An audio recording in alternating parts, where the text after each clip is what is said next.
I'm going to share it so people can see it. But when you guys see this, you're going to look at Franklin, that head full of hair. That's how he came to me. Very true. One, two, three, four.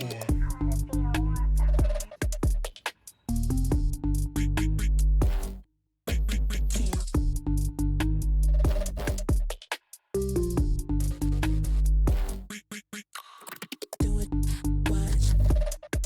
Do my thing, do it, stop. I'm going in, do it, drop. Do my thing. Hi, and welcome to an episode of Mike Unplugged, Igniting Your Future. I'm your host, Mike, joined by a gentleman that I have known for quite a long time. In fact, I have known him for over 22 years, which by my math means I have known him for almost over half of his life. I am proud to say that we are brothers in arms. He's an Army veteran who deployed to the Middle East during Operation Iraqi Freedom. As a young corporal, he served in the Army Recruiting Command alongside senior non-commissioned officers.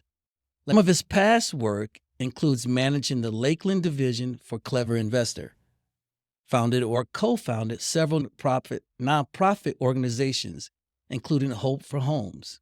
He's on the board of Habitat for Humanity for the past 3 years. He is the author of several books, including a children's book on investing. He attended the University of South Carolina, Columbia, where he studied business and has appeared on several investment reality TV shows. He's a successful entrepreneur and a father of 2 young men. You know, on my first podcast, Franklin Cruz. There we go. There we go. Congratulations to you. Thanks, man. When I reached out to you and told you what my vision was, there was no hesitation at all. You was like, let's make it happen. And he has been on board from the beginning. Tell me this, Franklin. Yeah. His name is Franklin Cruz. You're going to hear me call him Cruz because that's a military thing. Yeah. We just call each other by our last names. Just like I still call When you you First Sergeant, even though I know you're a retired Command Sergeant Major. Yeah, exactly. When you hear all the things that you have done and knowing what you've gone through in life, I mean, you know what you've done, but when you hear somebody else read it, how does that make you feel? It's definitely surreal, I would say that, especially the part where you say you've known me half of my life, and it's so true. You know, I'm 45 now, and I remember, I still remember like it was yesterday, the first time I met you. I was beyond intimidated. It was a very different world when I was going into recruiting. And now I look Right. back at it, and a lot of things I do now, the foundation of that was Army recruiting, which I'm beyond appreciative of, of keeping a planner, of, still writing stuff down and documentation and building rapport and just so much stuff. And then, the things that you read off to me, I guess I just put my head down and I keep on just doing the work to become better every day. So I don't even think about the things that I've accomplished because I'm like, man, I've got so much more I've got to get done. I'm excited to hear all the exciting things that you are doing, but I think I need them to understand your story. There's an old gospel song. Well, I don't know Yeah, how no old it problem. is. It's called You Don't Know My Story. And I got to Mhm. be honest with you. I knew Franklin Cruz, or at least I thought I did, until I started doing research and preparing for this interview. And there was a lot more that I did not know that if you were to meet him, you just wouldn't know unless he told you. Mm, So I did some research and I found out that the human life cycle has 3, some people say 5. You know, mhm. we got that childhood, the Yep, adolescent, and the yep, adult. yeah, So I want us to begin because this is where your story really begins. This yeah. is where you start to see you transform your pain into your purpose, I believe. So help Mhm. help the I agree. audience. Yeah. So let's begin with the your early days as a child. Okay. Um, you grew up in New York City. Yep. Was it Brooklyn or New Bronx? York, New Which York one? City, right off of 11th Street and 14th. So right in Manhattan, ABC City, that's Okay. what they call it. And and then originally it was interesting because when I was brought up, I never realized like my mom was married in the beginning. So I never met my biological father until I was 19 years old. And so Wow. I don't even remember him as a child. And so I just lived with my grandparents, so we were there in what some people would call, we call it lower socioeconomic area now, but back in the day they would just call it the hood. And that's where I grew up, but I didn't know any better. That was just where I lived. And so basically it was me, my mom, my grandma, and my grandfather. And so we lived there in New York City until I was probably about 6 or 7. And then my mom, she was a hairstylist and she was an entrepreneur as well. So she would sell Oh, little wow. trinkets on the side. And, she's a real tiny person. So my mom was only 95 pounds, 4'11". Yeah. Wow. And she had a huge smile. And matter of fact, I still have a picture of her that is right above there on my wall, which I know listeners, you can't see it, but you could hear it. Is that the is that the picture of her holding you? Yes. Yeah. Mhm. Yeah, I saw that, an adorable picture. Yeah. So, um, for that time, it was just me and my mom most of my, growing up. And I remember just her going out and just making things happen and always smiling, and just a lot of people would come in. Her love language is acts of service. And then probably about 8 years old, 7 or 8, she decided that she wanted to move to Florida with my Uncle George. And my Uncle George was already in Tampa. And it's funny because then as an Army recruiter, I go back to Tampa, but we'll So go wait a to minute, later. we brought you home? Yes. Oh, Yeah. That was Army my doesn't request. Army doesn't do that. Yeah. I was beyond happy when that happened. And Good, good. so, yeah, we moved to Tampa. My mom had 11 cents in her pocket. Never forget it. She had no job at the time. And we moved with my uncle, and it was in Tampa. And so my mom found a job at a hospital being an administrative assistant, which is funny because then when I joined the military, I was a 71 Lima administrative. Yeah. And so from there, then she started cutting hair, and then she found this guy, and she started dating this guy. His name was Eli, and they got married fairly quickly. That person later on turned into who I call my dad, Eli Cruz. When I was about 9 years old, my mom really pushed for me to get adopted by him. Yeah, I'll never forget it because I can't remember this happening. So my mom actually talked to my biological father. His name was Frankie. And Frankie said, "Look, I'll give up." Basically, he had to give up his rights to his name and said, "I'll give up the rights, but I want to see him one more time." And now mind me, if you're hearing this, I just want you to understand, like when I was growing up, we had photo albums back then. There was no cell phones, there was nothing, right? There was a photo album, and that's how you remember family and everything. Well, the photo album that I had of my biological father, my grandmother and my mom cut out every single photo of his face. Yeah. So literally, I still have it too. So it was like I could never remember his face. So he asked to meet me one more time in Chuck E. Cheese. And so I'll never forget it because, Chuck E. Cheese was a big deal back then. And so I go over there, and I remember a silhouette of a person. I still have the memory, but I remember the silhouette of a person and me walking right past him. Like I didn't know who he was. And I didn't. He told me years after when I finally met him, he remembers that day and he just cried because he was just like, I completely had no idea who he was. And then that's actually when he signed over the paperwork that would allow me to be adopted. Now, the crazy part is, or the interesting part was, I was about 8 or 9 when that happened. Now, obviously, my mom just got remarried. She's super happy with this new marriage. We move into a brand new house, which at the time I didn't even know people could own homes because I was coming from New York City where nobody owns home, you just rent. So I didn't even know. I still remember the first time seeing a dirt road. Like I didn't even know like this is like people could own a car. Like there's so many things that I just didn't have a clue. So, I will never forget, they got married, and then my dad and they got this new house in Puerto Rico, amazing area, and then my mom is pregnant now, and this is huge. Yeah, this is a huge moment, and I actually named my baby brother, and which his name is Jordan, and it's not after Michael Jordan, it was actually after my baseball coach, Gregory Jordan. And at the time, I was super heavy into baseball, and I was an all-star player since I was a very young age, and then I went up the ranks, and I was just a very elite athlete in baseball specifically. Okay, stop right there. Go ahead. So baseball was your sport, Baseball was my sport, and 100%. Yeah, left-handed pitcher, left first baseman. Yeah, that was it. and you were good? I would at that time, I would say from 8 to 8 to about 15, I was beyond good. I was elite, I would say that. So I And find it hard put to. it this way, the people that I played with, Uh-huh. 6 of my friends that we played with for, like, 4 or 5 years, 6 of them went to the majors. Oh, wow. That's great. Yeah. Yeah, and I was better at them at that time. Oh, really? And I say that jokingly, like I was surprised because I remember doing physical training, which we call PT, and I don't remember you being that athletic when you would show up to PT anyway. Okay, I'm sorry. Go ahead, continue your Well, the story. running, I definitely did not like that. I would say that. Okay, so you Um, baseball. Okay, go ahead. yeah, so yeah, I played baseball, I was heavy into that, and so my mom is pregnant going into that, and so I'll never forget, so then we're at the baseball tournament, we win the baseball tournament, and I'm the MVP, and my mom the same week gives birth to my baby brother, Oh, wow. which is amazing. That's right. And so they call, we have the team party, right?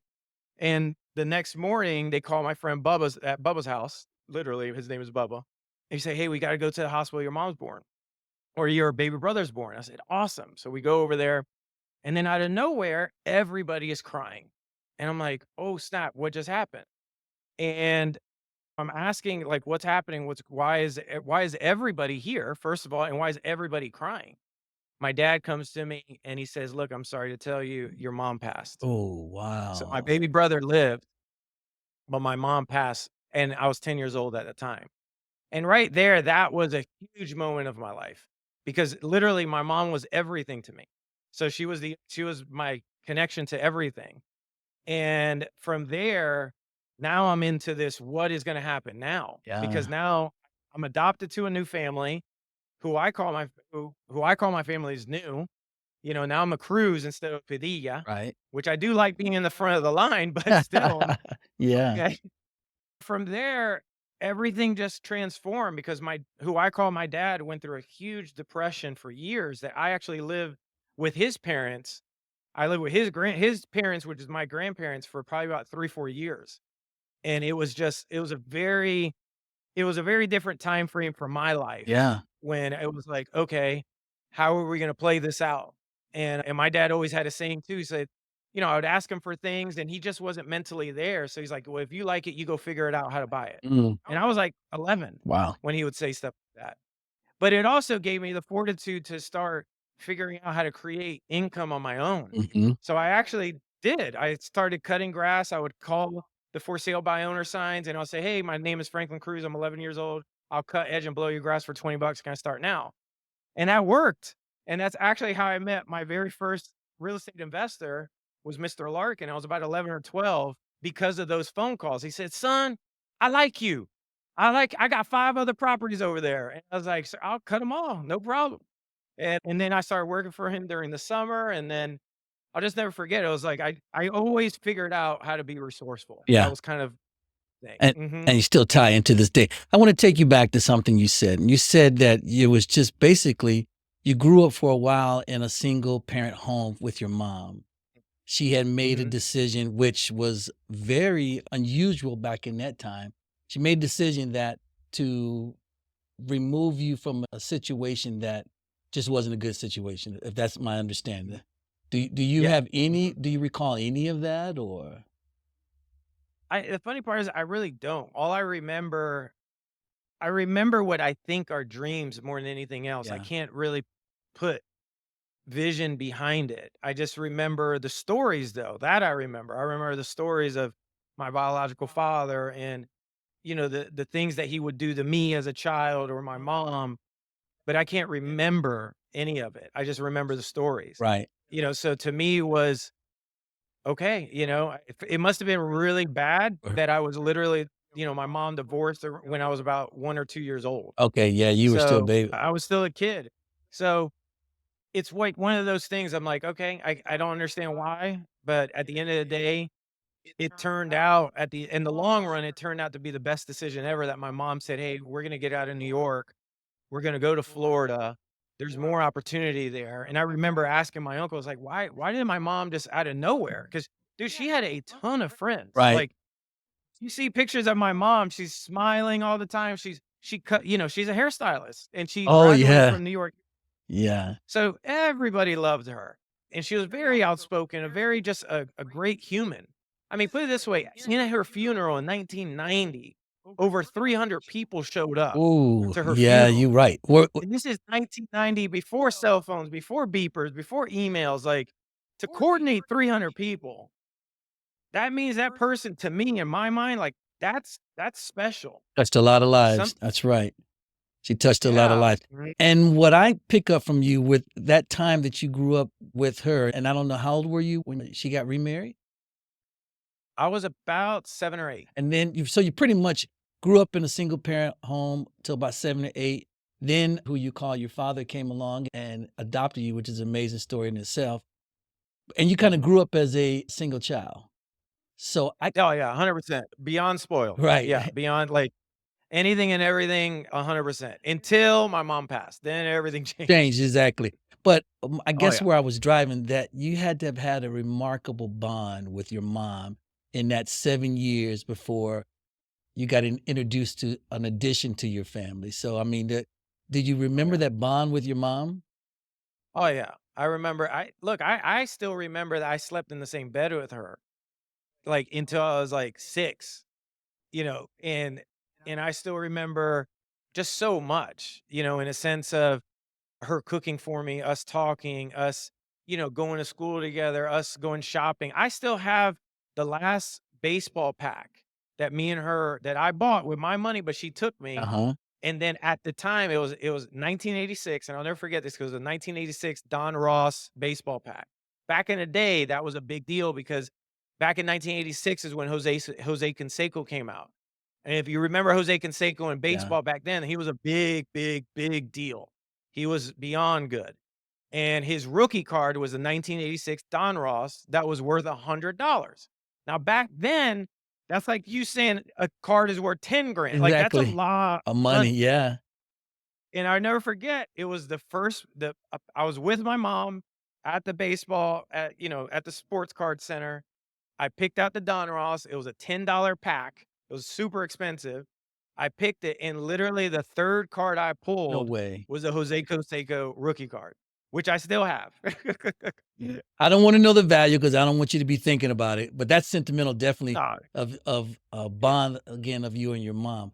Mhm. Again, in my research, they talk about 1 out of 4 kids of the population experience a tragedy, and when I think about it, as we're gonna go through, in each one of your life cycles, you have experienced some tragedy. Now, your first tragedy, I believe, would be the loss of your mom. How did you cope with that? How did you overcome that, and were you able to or were you successful at doing it? Not in the beginning. I think in the beginning, and I still remember a lot of it very detailed and vivid just because, one, you go through these stages. At first, there's anger, Yeah. there's confusion, then there's fear of like, "Oh, snap, am I gonna go back to New York? Who's gonna take me on? How's this gonna work?" And I remember screaming to the top of my lungs, "Don't leave me," Yeah. to my who I call my grandfather and my dad at the time. And I'm talking screaming with everything I had of that, just nonstop for hours. And this was the day of when she passed. Mm, And I remember being confused of like, why would God do that? yeah. And having a lot of confusion on spirituality because I was heavy in the church, Right. and back then it's in the Spanish culture because I grew up in a Puerto Rican household. The Spanish culture is, what they call Pentecostal, but there's stages of it. There's old school Pentecostal, which women can't shave their legs and wear, jeans, and guys have to be a certain way. Right. And then there's like new school. I was raised in old school that go to church 5 days a week and is a very different side of it. And so all this transpired to me. I'm like, why would God be so mean? Why does he hate me? Kind Right. of thing. Right. And again, that's what a 10-year-old is saying. Right. And and I just remember having a lot of just negative thoughts, and then I remember too when I started getting a little bit older, I was like, "Oh, I could leverage this because Mm, now yeah. what are people gonna now I'm the kid that his mom passed. What are you gonna like, you're gonna tell me no?" Yeah. Yeah. Um, and so, yeah, it was an interesting time frame for me just understanding it all. But definitely feeling her presence because I do believe in the spiritual side of Yes. things as well is, we do have this thing called conscious. consciousness, Right. that's a real thing. And so for me was like feeling her presence, knowing that she's around, and I still feel that today, as well. So just it was something that you kind of I like what 50 Cent says. 50 Cent says, like his parents passed as well and his grandparents. And he says, they asked him and said, "Hey, how do you cope when you're going through something difficult or when you're a kid?" He's like, "I just deal with it. Who am I going to cry to? Yeah, yeah, Me? yeah. Who am Exactly. I, like I'm going to cry to me?" It's like so that's kind of how I always looked at it. I want to, if it's okay with you, if I was to have met your Yeah. mom and your dad now, of course, I would call them Mr. and Mrs. Cruz, but I want to speak their Mhm. name. I want to speak, Nancy and Eli's name. I want to bring Yeah. them to the forefront because, um, even though you lost your mom at a young age and then Eli stepped up to be there for you, I mean, you can still Yeah. see the values that they instilled in you. And just like you said, as you begin to leverage that, I guess you could say, or turn that, oh, I can gain something out of this. You still had your Yeah. mom in your ear saying, that's not right. Being that conscious Exactly. for you. Exactly. So, Exactly. Yeah. yeah, yeah. Mhm. So, I agree. oh, exactly. So let's move into your adolescent years. Were they fun years? So you were down in Tampa, Florida. That's where you grew up as a teenager? No, no, I grew up in Bloomingdale, Brandon area. Okay. So Yeah. when we moved to what they call Seffner Valrico area. And then from Valrico, I live with who I call my dad's parents. Right. So that's in Seffner. So that's basically where I was raised is that Seffner, Brandon, Valrico area. But the funny part is I went to a lot of my schools that I went to were in Tampa because that was the only at the time, that was the only schools that they had for, like, 6th grade and 7th grade, I went to downtown Tampa, I went there, and then from ninth grade or 8th grade and ninth grade, I was actually in Bloomingdale area called Burns Junior High, and Right. then I went to Bloomingdale High School and Brandon High School as well. So tell me this. I need to jump back a second before we get into your Sure. adolescent years. Did you always know you were going to be on TV? No, never, Never? never, ever, ever. Yeah, I was one time I got very lucky, Stop. uh Stop. Go I ahead. want to bring that into this. Hold on. Okay, go ahead. I'm gonna share it again, and then I will attach it to so people can see it. But when you guys see this, you can look at Franklin that head full of hair. That's how he came to me. Very true. Worker man. Tell me what's a worker man to you? What was it then? Or It's funny, go ahead. no, what at that time you were what, 5 years old? Yeah, I was 5 or 6, yeah, 5 or 6 yeah. years old, and you were already talking about being a working man. Where'd that come from? That is a great question that still to this day, I was like, "Wow, I manifested that." So, I don't even know what I was thinking because I remember in my head, I still remember that day because my uncle Eddie is the one that actually got me on that TV show, and and I'd never forget, like, in my head, I was thinking policeman. I didn't know how to say the word policeman. And for some reason, what came up for me was Bruce Springsteen with the album cover of jeans and a bandana and a white shirt. And I never forget, like to me, I want to be a worker man. I want to be somebody who works. And so that's why I just came up with a worker A man. worker man. That's amazing. So when you see that clip, what other emotions come up to you? Well, the emotions part is more in a sense of the fun part, the fun period.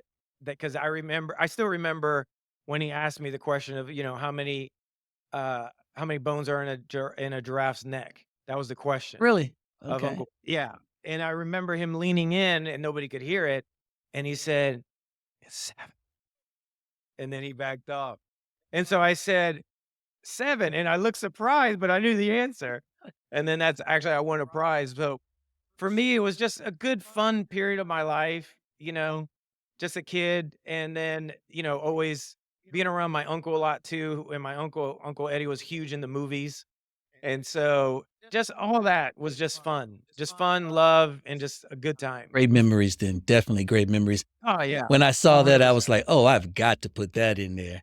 That's that was definitely that was a joy to see. Now, Mhm. as a kid and, as in your adolescent years as well, you speak of, and actually you do an amazing, TED Talk. You talk about labels. Um, Yeah. if you would touch a little bit on labels and more importantly about when were you labeled and what were you labeled? Yeah, no problem at all. So labels are very interesting, because I definitely had for the TED Talk, I had to do a huge deep dive. Doing the deep dive for myself, I remember being labeled in elementary school, and it was huge for me and actually really transformed my adolescence from I think I was in about 1st grade when this happened. So and I still remember it like it was tomorrow because what happened was I was in 1st grade, was hanging like, you know, figure me and you are hanging out, Right? and I go to my friend's classroom thinking it's my classroom.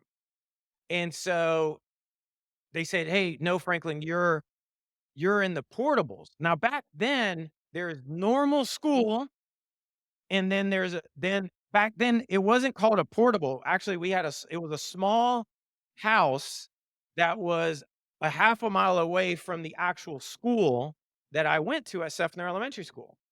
And it was a small bungalow house. I'll never forget it. It was a small bungalow house, with a huge tree above, and it was an old house. It was an old bungalow, and then they converted it to one classroom. And so I'll never forget when I got to the classroom, it had this amazing, huge sign right up front. Mhm. And it literally said, "Welcome, slow learning disability students." Wow. Yeah. And that was the first time that I realized, like, I guess I'm what they call SLD, and other people would call that boom boom in school. And Yeah. that was the first time that I was like, "Oh, okay. This is what this is." And so for me, I actually embraced it because it was the easiest class ever, and kids would just run around and read the newspaper all day. Mm. And I was like, I could do this, I was like, and that was my English. Now math was different for me. Math, I was actually always in honors and did very well in mathematics, but reading and comprehension, they would permit a boom boom. And so in my head, I'm like, okay, I guess that's where I'm at. So literally from 1st to 10th grade, I just stayed in that. I Mhm. actually I never even attempted to do anything other than staying there until 10th grade, and I had a huge shock to my system. And if you want, I could lead into that as well, Absolutely. if you I want. was gonna go exactly into when did that moment change? Because that again is an obstacle that you had to overcome. Again, 1 Yeah. out of 4 children have before the age of 18. This is your second Yeah. obstacle or adversity that you had to overcome before the age Oh, of yeah. 18. Oh, yeah. So then I'll never forget this because what happened was I was in 10th grade, I was hanging out with the wrong crowd. And Mm. I'm talking like a violent crowd. It was what I would call a gang crowd. And so, and I'll never forget one night they all wanted to go out to eat. Or no, they all wanted to go out. And I was like, nah, I don't feel like going out. I'm just gonna stay here. And so I didn't. So that same night there was a news flash that came on, and literally all my friends were on the screen, and it's saying Lion Kings arrested for kidnapping and burning somebody and attempting to burn someone alive. All of them were my friends that asked me to go out. And I was just like, "Oh my god, that could have been me." So the next day, I go to my counselor at school, and I was like, "I wanna join the military. What do I need to do?" She's like, "Well, you need to talk to the Army recruiting." So I went to the Brandon recruiting station at that time, and I remember going in there and I said, "Hey, I wanna join the military. This is what my counselor told me. This is what I'm gonna graduate, blah, blah, blah." And he looked, I'll never forget, the recruiter, and I can't remember his name. The recruiter looked at my paperwork and started laughing. He's like, "Dude, you can't graduate. You're not gonna be able to you're graduating with a special diploma." Wow. And I He was like, laughed? "What? He What?" actually laughed? Wow. Yeah, he was like, "Dude, you're laughing," like, kind of like, "Dude, you're laughing." Like, "No, man, you're." He's like, "Dude, you're gonna graduate with a do you know what that means?" And I was like, in my head, I'm like, "Dude, that's great. Yeah, Like, that means exactly. I'm special. that's yeah." And so he's like, "So talk to your counselor." And so I go back to school, and then the counselor's like, "Yeah, you're graduating." And I never forget that she said special with the quotation. Mm, And then I remember that week I remember there was somebody that came in from the University of Florida saying, "Hey, we have scholarships for special diploma kids and blah, blah, blah." And I'm like, in my head, I'm like, this is amazing, you know? But then she started looking at the kids in my class, in my SLD class, were for real handicapped. I'm yeah. talking about in a wheelchair, like mental stuff Oh, going wow. on. Yeah. I stayed in that class because it was easy as hell. So I Yeah. was like, I'm not getting out of this class. I was like, hell no, this is an easy class. And so I remember that. And she's like, the only way if he's saying that you can't graduate with a regular diploma, like, all the high school credits you have, you're not gonna be able to graduate. Like, you gotta graduate with a normal diploma. Mhm. And I was like, "Well, what does that even mean? Like, I don't even know what this means now." And she's like, "Well, you're gonna have to make up all the credits from ninth grade to where you're at now, and then graduate with a normal. You're gonna have to go to school, you're gonna have to take 3 classes after school, and then you're gonna have to take night school 4 days out the week. Typically, it's 2 days out the week. Then you have to go to summer school. Then you have to go to summer night school.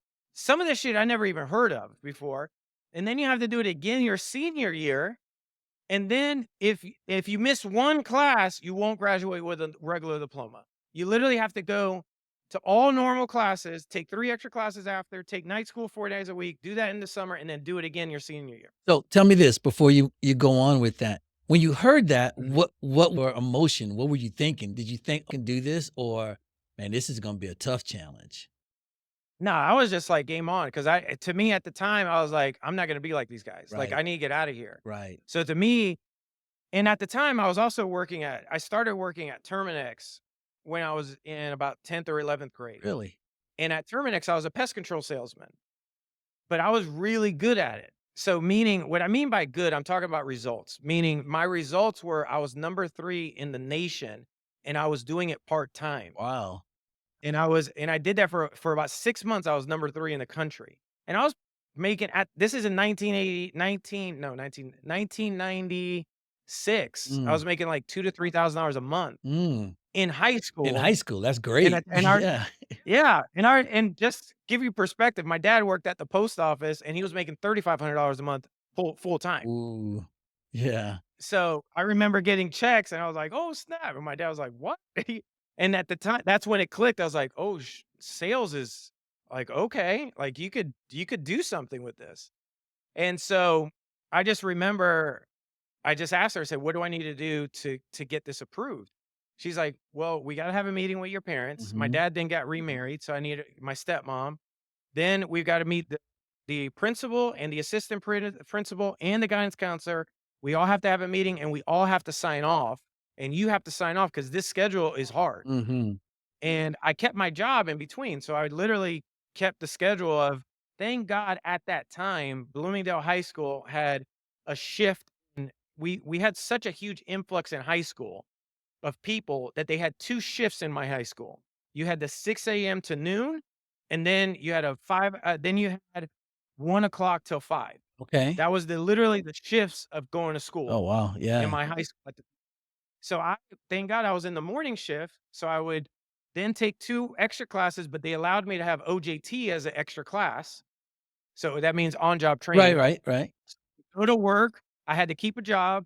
I would go to work at Terminex. Then at 5 o'clock, I would have to drive to night school, and then I would go to night school at Brandon High School, is a different high school, Yeah.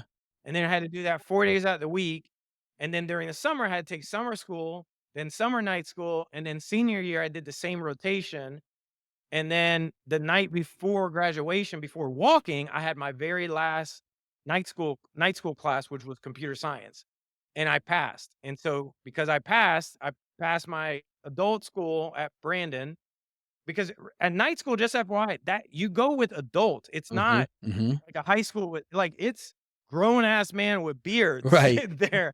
These are men with children that just never got a high school diploma, Right. and that's your class.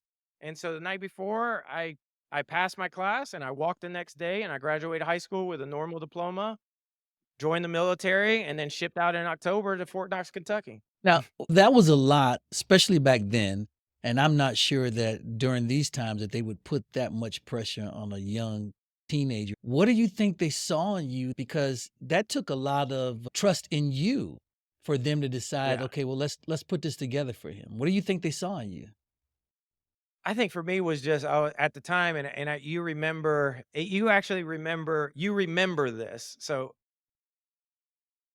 there was a cockiness about me back then that I don't have now. Really? I would say, yeah, I would say there was even it was a big one back then. I would Right. say now I understand when you get older you have to be egoless, but Yeah, yeah. back then I believed that I can do anything if I just put my mind to it.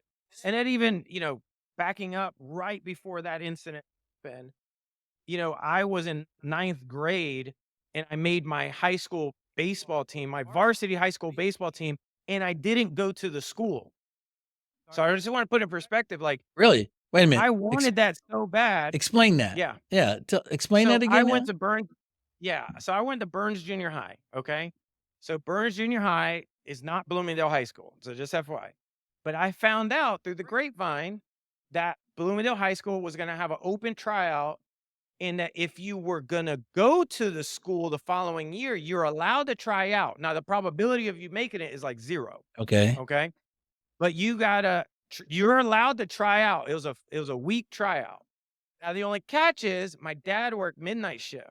And at the time I lived in Barrico with my dad, but he worked midnight shift and this is before cell phones. So figuring out how to make it work was going to be difficult. And I got out of school early, you get out. So who's going to take you? Yeah. So I'll never forget. I talked to the bus driver and I said, look, I got an opportunity to try out for the high school baseball team at Bloomingdale High School. I have a request. Can I put my baseball equipment behind your seat in the morning? In your last stop, can you just drop me off in the front of the high school and I'll find my way to get home? She said yes. So every day for the tryouts, I went and I got my stuff in the back of her seat. I had a bucket of water. I always figured out how to get home. And so I tried out for the team. And I was the only left-handed pitcher that tried out. And at the time at Bloomingdale High School, just to give you a perspective of what kind of high school this was, Uh-huh. I was the only minority Ooh, okay. in a 200-person Oh, in tryout. Bloomingdale, I'm yeah, not okay. talking Yeah. yeah, I'm not talking like I'm saying minority, okay? I'm not like any kind Period. of tan, Yeah. period. And so I stood out. And so the other thing is, at the time, I never forget this. After every single tryout, in the beginning and in the after, I knew who the head coach was. It was Coach Campbell. And I would go to Coach Campbell, "Hey, sir, I just want to say my name is Franklin Cruz. Thank you so much for this opportunity, sir. I won't let you down." That's how I started the tryout. And I ended every day the same way. "Coach Campbell, thank you so much, sir. My name is Mhm. Franklin Cruz. I'm honored that I'm here for the tryout. Thank you, sir." And so at the end, when they called out who made it, two people made the team. Only two people made the varsity team. Now, this is varsity. It was me and my buddy Justin Hancock. Justin Hancock later on played for the St. Louis Cardinals. Oh, wow. Uh, yeah, So so you were I made good. my yeah, I would say, yeah, at that time, and then life happened, so that's why the only year I ever played varsity was in ninth grade, and then after that, other things came Sure. up. Yeah, yeah. So, I think, again, I'm gonna go back to Nancy, your mom, Yeah, it was something that kept you from going out that night with your friends because it's probably something yeah, that you would have typically just done, but it was yeah, something, and I'm gonna say it was your mom who said, "Nah, yeah, not today. I don't think you should go I today." agree. And I agree because I did do a lot of stupid stuff that I just didn't get caught with, so exactly. So now you went to mhm, school, you went 3 times to school at one time, I guess you could say. Is that when yeah. you overcame those labels? Yeah, because what came up for me was I don't it doesn't matter what other people call me or it doesn't like none of that shit matters. Just like in what I'm doing now as a developer. Like this is people people don't like you have to I don't even think about it. it's just, what is the mission? What am I trying to shoot for? Just like, you know, when I joined the military and then out of nowhere, the opportunity when I was in Korea, the opportunity, because I was in S1, I heard about corporate recruiting program. Mhm. And at the time I was a PV2. But then I started doing the math. I was like, what the I could probably give this I think I could do this. Yeah. Like, all I need is 2 years overseas. That was a big thing. You need overseas time. I was like, "I'm overseas. I'm in Korea." Right. I was like, and then but the only catch was you gotta pass the r like, you don't get you're not getting an easy recruiting school. Like, you're gonna go to No. recruiting school with grown ass men, Right. you know, that at that time, I was a E4 and they were making fun of me. Like, Mhm. this was, like, at the and I loved that stuff. Like, back then, I I loved seeing and I appreciated somebody's rank at such a high level, and I still do too now, you know, like, I was like, "I'm game." Like, I think I could do this. Like, I was good at Terminex. I could figure this out. Exactly. So now it's how ironic. You left Korea and went to recruiting school? Yeah. So did I. Mhm. Believe it or not, Oh, no way. I volunteered. I was at Camp House, Korea. I volunteered, had Mhm. to be interviewed, and probably the same procedure, had to be interviewed by the, battalion commander, and Yep. I left recruiting and went straight to, left Korea and went straight to recruiting school. Wow. Yeah, Alright. I was in Youngsan. Yeah. Yeah. Oh, yeah, I was in Youngsan. you weren't in Korea. We don't consider that Korea. I loved it. All I could say is, the military to me at that time, and even now, like, that's why, I still wear, veteran owned Yeah. on all of our shirts and even my logo.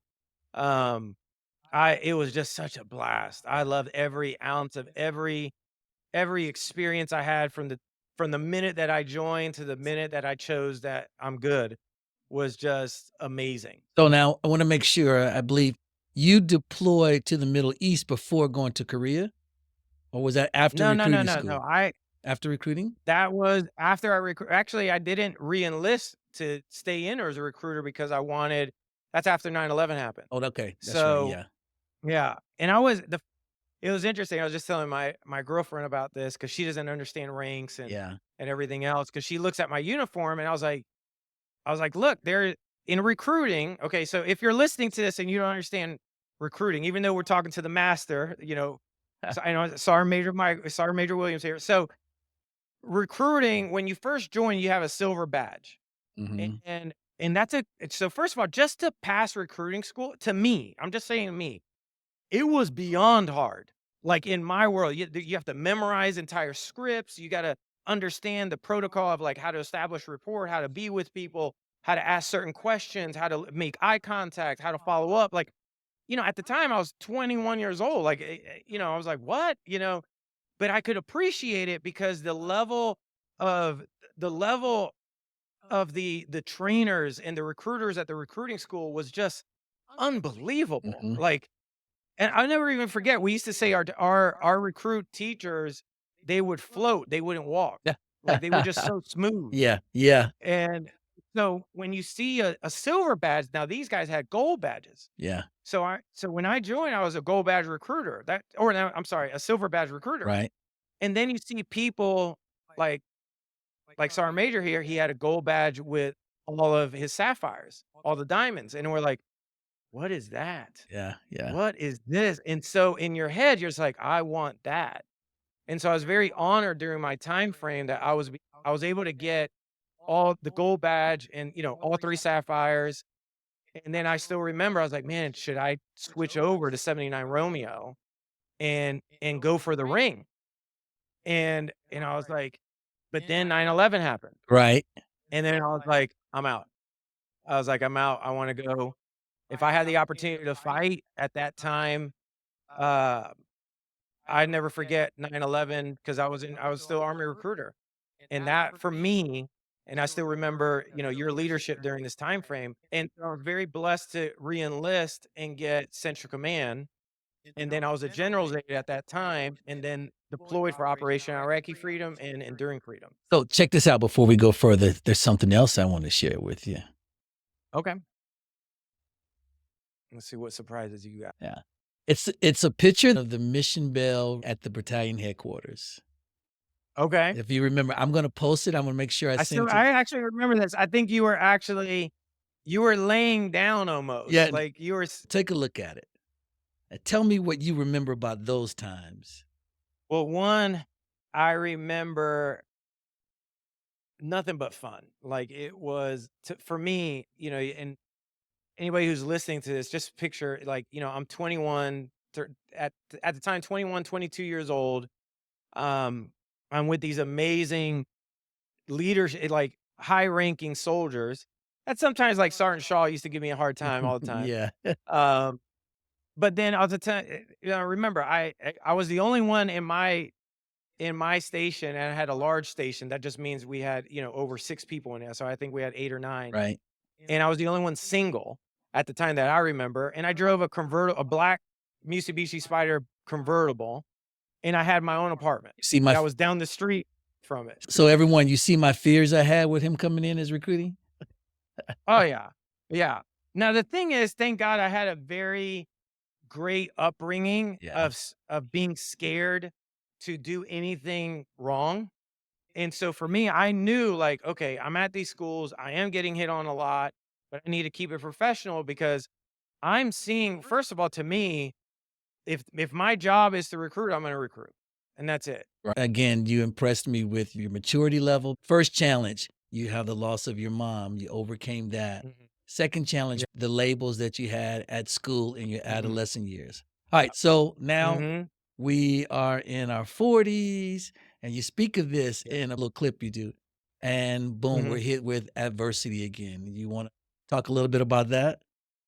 Yeah, and it wasn't just the 40s. Let's bring it back a little bit Yeah, more. you're right. Okay.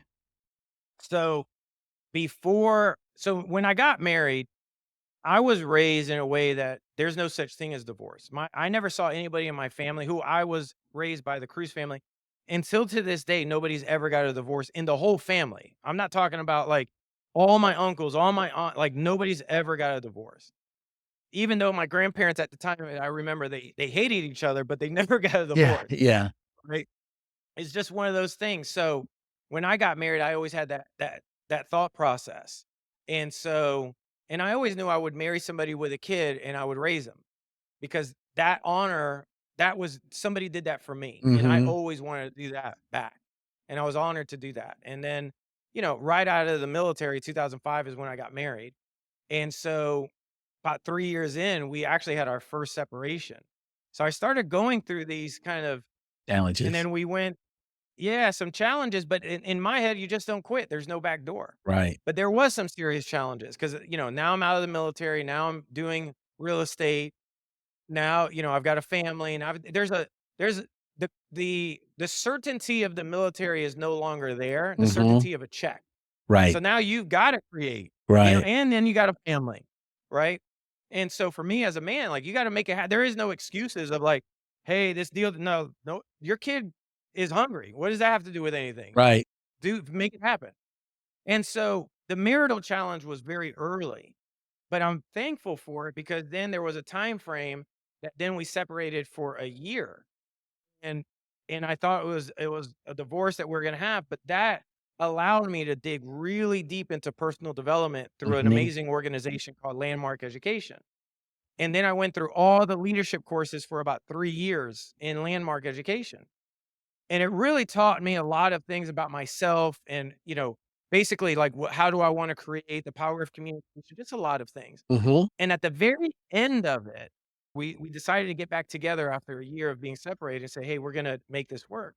That's actually when I had the opportunity to work with Cody Springer and Clever Investor. Hmm. And so I merged right into that. And so just to put in perspective, Clever Investor at the time was a very fast real estate investing coaching company and education company throughout the whole country. When I got there, we only had 50 students. We had 3 mentors. When I left there, I was director of mentorship, Hmm. and then we had 1,000 students. And that was only in 3.5 years. Hmm. So we grew leaps and bounds, and I'm thankful because so much I learned from the personal development side, I was able to carry it over to Clever, and I went from being a mentor to then director of mentorship. then hiring every single mentor, which we had over 18 at one point, and then seeing you at the airport Yeah. in Phoenix out of nowhere, actually seeing your wife, Gladys, and I was just like, "Gladys?" And she's like, "Yeah." And I was like, "What?" And then "What? Sergeant Major? What?" And then I was like, "What are you doing here?" And I was like, "Man, dude, we would love to, like, what are you doing? Like, I need to bring you in and possibly can you assist us? We're going so fast." And that opened up a huge door. Yeah. And then even at Clever Investor, I'm talking about I traveled to 38 different states doing what they call the ultimate result consulting to consult individually with students as well. Yeah. And so all that, and then me and Cody used to take vacations together. Like to me, that was like my brother. I love that guy. And then in January 2017, out of nowhere, I open up my email and my email doesn't work. And I'm like, "Oh, that's Wow. weird." Now I was like, "What's going on?" And so to me, I'm like, what I've always been taught is don't make assumptions. Yeah. So Yeah. I'm like, "Hey, I think a IT thing." And I remember talking to Cody and he was up at 5 a.m. and I was up and I was like, "That's weird because it's Phoenix time." And I was like, "So that means it's like 2 a.m. What's going on?" And then he said, "Hey, today's your last day." And I will never forget, I had a peace about it. I was shocked. I was shocked because this is somebody for 3.5 years that we built this company. And so when he said that, I kind of already knew because what happened is a year prior, or 6 months prior, I did bring on my wife to work with us. And I remember there was some huge conflicts with my wife and Cody. And I never forget one time over the phone, my ex, I'm not even gonna say her name because I don't want to put her out there. My ex said something to Cody, and I'm like, if I was Cody, I would fire me. Well, you got to remember the person. She's a very strong person. Very, very Yes, strong. yes, Yes. yes, yeah. And she's an amazing communicator. When she's on, she's amazing. She's top notch. The only thing is, at the end of the day, for me, and this is something I'm not sure if you're the one that brought this up when I was in the military. When I was in the military, and I forget who told me this, I always remember because I had some really shitty NCOs at one time, was respect. You don't have to respect the person, but respect the rank. Respect the rank. And I always went by that. And so I was just like, and I look at, and I do that now. I was like, hey, even if there's an official here that I'm dealing with a big development, I don't have to respect the person, but I do respect his position and his rank. And that's it.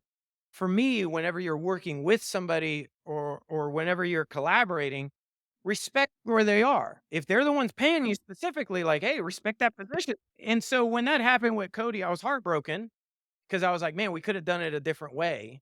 Um, and so at the time as well, I was just like, okay, what that means I'm graduating because I know that I had full integrity in everything I did with Clever at that time.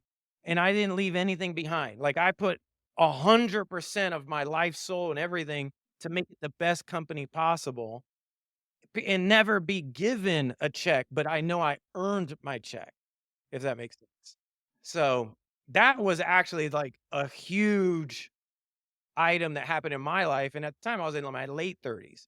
And From so I that, was like, I mean, besides it, yeah, go ahead. How'd you overcome? Because yeah, now, yeah. So the funny part is, so how I overcome that, and I'll never forget this. So I want to put in perspective. We had a Lakeland office. When I got let go, the exact same day, everybody in the Lakeland office got let go except one person. And so, and then everything in the entire office was cleared. So all the pictures that I had of all the events that we ever did, everything was wiped clean. Nothing, not even my own computers that I bought for myself. Everything was clean. So I go from the week prior, we're having a huge event. We're about to have more people come into Lakeland. And then now I'm let go. So it was a huge deal. And so I'll never forget 2 days after, I call my pastor and say, "Hey, Pastor Scott, I'd love to have coffee with you, talk about what's going on." And at the time, I was consulting on the side with a company called True Builders, True Plumbers. And they were friends of mine from church, and they're like, hey, they always ask me like for wisdom and advice on what I was up to and for their business. And so I'll never forget, I meet Pastor and then Isaac, and Mark say, "Hey, we're in downtown. Can you meet us? Hey, we're at your office." Dude, what happened? 'Cause nothing's in my Yeah. office. It's all just Shock to them as and well. I was like, "Yeah." And so right there, this is 2 days after, they said I told him what happened. He's like, "Dude, we'll hire you." I was like, "What?" And he was like, "Yeah, I'll hire you." And then we came up with a good comp plan. And I said, "Look, I'll do 6 months because I don't know plumbing, like I don't Yeah, know right, building. I've right. never been a CEO." But then after 6 months, I was brought on because they said they wanted to go national. And then they changed their mind, like, "No, no, we just want to stay here." I was like, "Well, that wasn't our agreement." And so I just say, "Hey, I'm gonna move on." And at the time, I even told him, I said, "Look, you guys have honored me. I'm gonna honor you." I was at Clever Investor before here, and then I was at True Builders and True Plumbers after.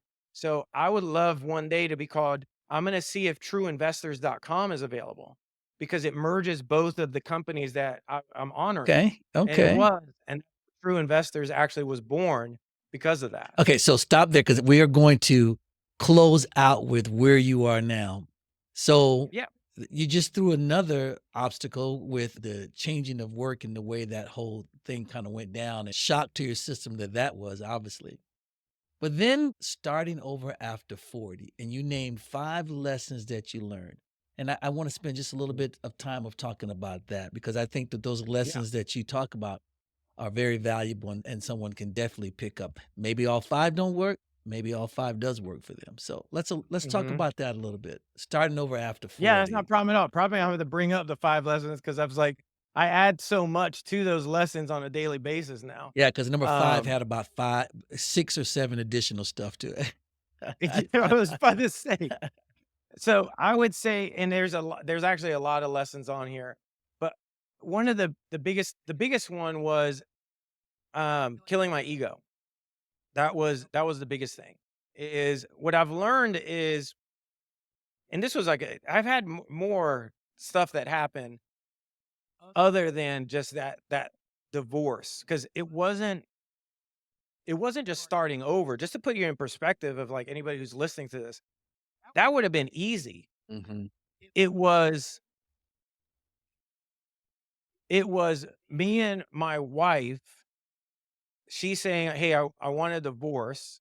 Then the way that it transpired, I wasn't able to see my kids for 50 days straight or hear their voice or know that they're okay.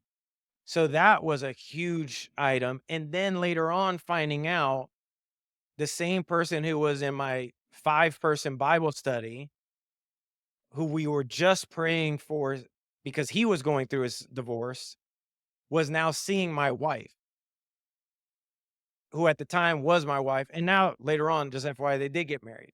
And so, but this was a friend. This was like a legit friend. So all that, and then you got to start literally over because she was my business partner as well. And so that was huge, and I had to start thinking, it was like, "How would I redo this?" Because at the time, I just turned 40, and I had some great people around me, and I remember my business coach at the time, Dr. Phil, he told me, he Not said, the "Go," doctor. not the Dr. Phil, he said, "Grab your suitcase and fill it to as much as you can." And he says, "You need to be able to look at that suitcase and you need to be okay with, if that's all you leave the marriage with, that you're okay." That's hard. And never forget, like, remember, this is somebody that the year prior, I just did a TED Talk. I'm on cloud 9. Before that, I'm, like, having all this success, and, financially, we live in a gated co in the gated community in Lakeland, Florida, and my dream house that 5 years prior, I wrote down, like, "I don't think this will ever happen, but I would love to have a Spanish Mediterranean home, living with this and have a gated community and have the movie theaters next to me," and literally everything I wrote happened.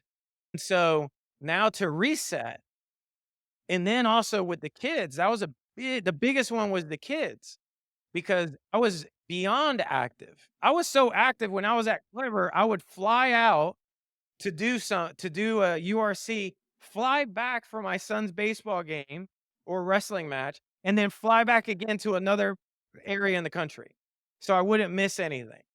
Actively involved. Very active. So what I learned was the biggest thing is if you truly want to move forward, you have to kill your ego. You have to be egoless because that's the only way that you're ever really going to learn. So that was a huge one for me. Now that's kind of like rule number one. Yeah, yeah. Yeah, go ahead. You're gonna say something. No, no, go ahead, continue. Yeah. So then the other item of it, and so there's so many. So I'm only gonna bring up just a couple that I could actually remember dealing with. Going through this was then so there's killing your ego and then there's integrity. So integrity to me means like in the Bible, it talks about the righteous man has the ear of God. And so I remember reading this in the Bible and I was like, man, Mhm. this is a big deal. This is like huge. Like, okay, what is if if you've got the ear of God, that's huge. So what does righteousness even mean? So for me, what means is integrity. And integrity just means doing the right thing when nobody's even looking. Right. Absolutely. And so for me, there was a lot of moments during the divorce and everything else and resetting that I couldn't. I know enough in real estate that I could do things without integrity and people would never know. And I was Uh-huh. like, I don't want to, just keep your integrity and be egoless. And what I found is that was something that just constantly worked out for me. I was like, Okay. even if a deal didn't, some of these huge deals that I've done, and it was like, oh, wow, okay, just keep integrity. For example, the same week that she filed for divorce, for some reason, the week prior, this lady calls me with one house on 9 acres of land that says, hey, I've got this deal. And I go look at it, and I'll make a long story really short. That deal turned out to be a game changer for me in the development world that I was able to turn one house into 41 houses. Then I actually sold to KB Homes. Then they turned around and then they named a street after my family, which is called Cruz Court. Send Yeah, that to me. Send me a copy of that. I'll send you the picture. So Okay. that was just one avenue. And then so many other things opened up during this time frame. And there were so many lessons. It's like, but go ahead. You were going to say something. Yeah, I was gonna tell you the ones that stuck out to me that you talked about was praying and meditating Yeah. and writing down every day, Yeah. your health. You Yes. talked about prioritizing your health, and then 4, 5, and 6 ran so many, so Oh, yeah. so So going back into the meditation, what I learned was there's prayer and meditation. There is a difference. So prayer means when you're asking God, meditation is when you shut your mouth and you let him talk to you. And for me, I started meditation, my journey in meditation and starting to actually pray and then have a separate time for meditation October 1st, 2018. Because I remember that was the time frame that I needed a shift in my life. And I had to tell the boys, I'm not going to be able to be baseball coach because I got to take this real estate thing really serious. And I remember that I was like, I think I got this. And I remember reading about how billionaires meditate. And I remember it's just 20 minutes a day because it allows you to be focused. And then I started reading the Bible, and the Bible talks about meditation, not just prayer. There is a difference. When Jesus went to the Mountain of Olives, he meditated on him. And it said he meditated on the creator. And so for me, I was like, there's power in that. And every time I would meditate, I would have my journal next to me, which I still have. And I would write down what he would tell me. And then I would use that to say, okay, look, if we believe, if anybody's listening, like if you go to church, which a lot of us do, then you believe that there is a spiritual world. So to connect to that spiritual world, there is like you to link up to it. To me, what I've learned it is meditation because now you're shutting your mouth and you're actually being conscious of something else other than the world that you're in. that's That's strong. only if you That's truly believe in it. that's a strong word right there. It resonates with me, and I'm sure it'll resonate with the other people that are listening here, to just listen, and I think a lot of times we miss our blessings Oh, because we're 100%. not listening. 100%. I We're wouldn't not be here if it wasn't for that because every single time was listening and say, "Hey, why don't you grab that coffee for Pastor Scott and have a conversation?" Then happen to go across the street and Isaac and what's the name there? Or the day that Cody sent out an email, I'll never forget. He said, "Hey, I'm looking for investors. Why don't you write him back?" And I did. And then that opportunity came up or the opportunity, "Hey, instead of turning left in the airport, turn right. Oh, there's Gladys. All right, cool. So all these things you have to listen. And so for me, it's constantly nonstop of just saying, "Hey, everything's going to be fine. Just keep on pushing. You're going to be fine." But the key is this. Here's the absolute key. If you know you're on the right path is when you know you have full integrity in everything that you're doing. Because the righteous man has the ear of God. Go ahead, sorry. No. That's strong. That's strong too. No, so as we start to come to the end of this, there's a couple things I want to make sure. Now, we all saw where Franklin Yeah. went through as a child, adolescent, adult, but now let's talk about where you are now and how things have opened up for you. Real briefly explain to us what's this amazing Yeah, journey I'm that on you're on right definitely now? so I'm a real estate developer, and that is something that has been an honor just to say that I am now. And not only that, but just like our projects have been on the front page of the newspaper before. Um, we just recently won several awards on our projects as well, called the City of Lakeland Beautification Award as well, and then just got nominated for Outstanding. who's one an architect that I look up to who passed years ago. His name is Frank Lloyd Wright. So we just got nominated for the Frank Lloyd Wright Spirit Award, Yeah. as well, which is in Phoenix. So if we win, which I find out next month, I'll be in Phoenix, and All right. You better come on by the I house. will. So what comes up now is one a lot more developments that I'm working on. I'm working with the city on some major developments as well. And the other thing is I am bringing back true investors in the education space to also bring back those individuals that actually want to learn real estate, what I call a true investor way, which is actually meeting sellers face to face. Because I found I've done over 100 transactions with sellers face to face. All my development deals, my huge multi-million dollar deals have came from referrals from people that I bought their homes from. And Wonder where you learned that from. yeah. But what I learned was it's a skill set that right now in the marketplace for real estate investors specifically, there is no proper training on how to be with people, how to really establish rapport, how to gather the data, how to really, how to create a simple deal. There is none. And so that's actually one of the things that I'm working on. My side hustle is working on trueinvestors.com. My main one is True Investors Development. Well, outstanding. I got to tell you, before we close up, I'm extremely proud of the young man that I knew over 22 years ago. You haven't really wavered much. And what I mean by obviously you've grown. We Yeah. all grow and we all evolve, but you still have that spiritual background. I still hear it in your voice. I still hear it in your talk. And I think that's why you've been able to overcome a lot of the obstacle. And if people didn't catch on to it, I would say go back and listen to this again because he has showed you how Yes. you can take that pain and 100%. turn it into your purpose. He wrote a book. I got a I new one still coming have it. out, so I'll let you know Ha- about that one. And all right, I I will. expect to get that as well.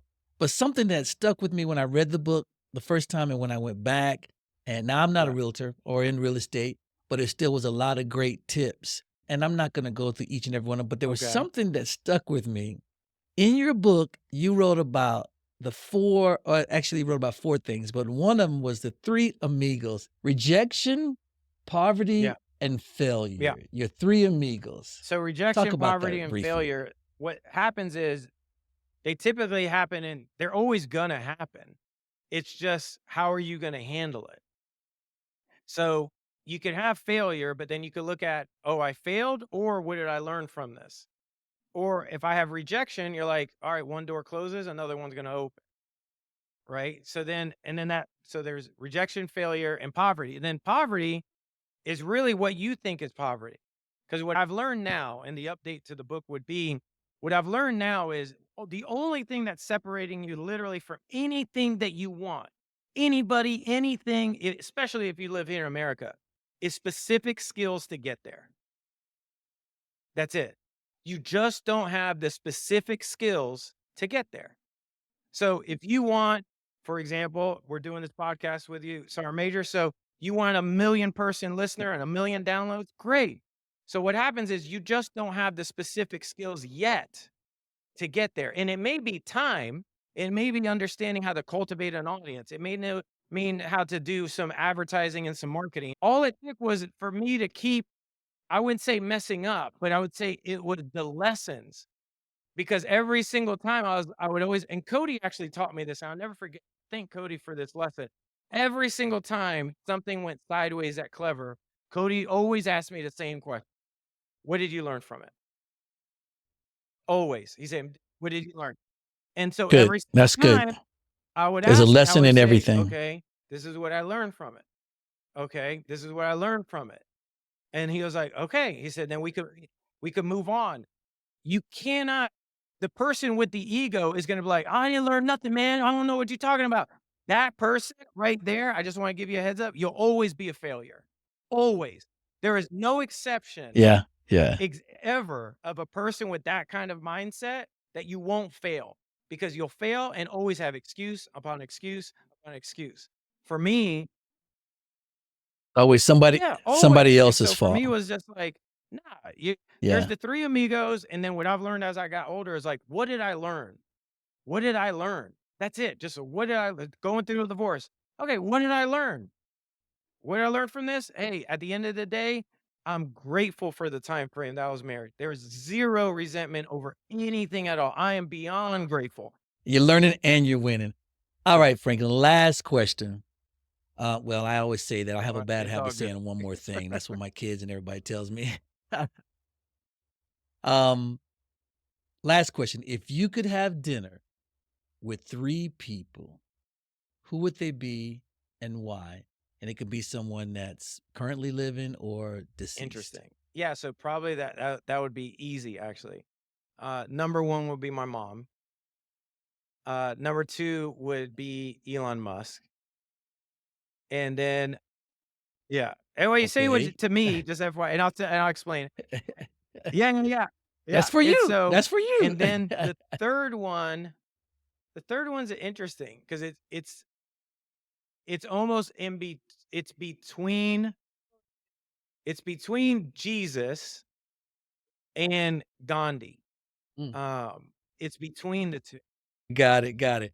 I I I knew one of your You know, choices would be that particular person, and I'll say why, because I think you admire the success in his oh, yeah, businesses that he yeah. has To me, accomplished. it's like, Well go ahead. well, Sorry. listen, Franklin, I No, I was just gonna no, share. no, go ahead, To me, I'm go a. ahead. If you can't, if you see this, you'll see it's a part of my library behind me. I can appreciate people that does stuff against all the odds and still is winning. Definitely.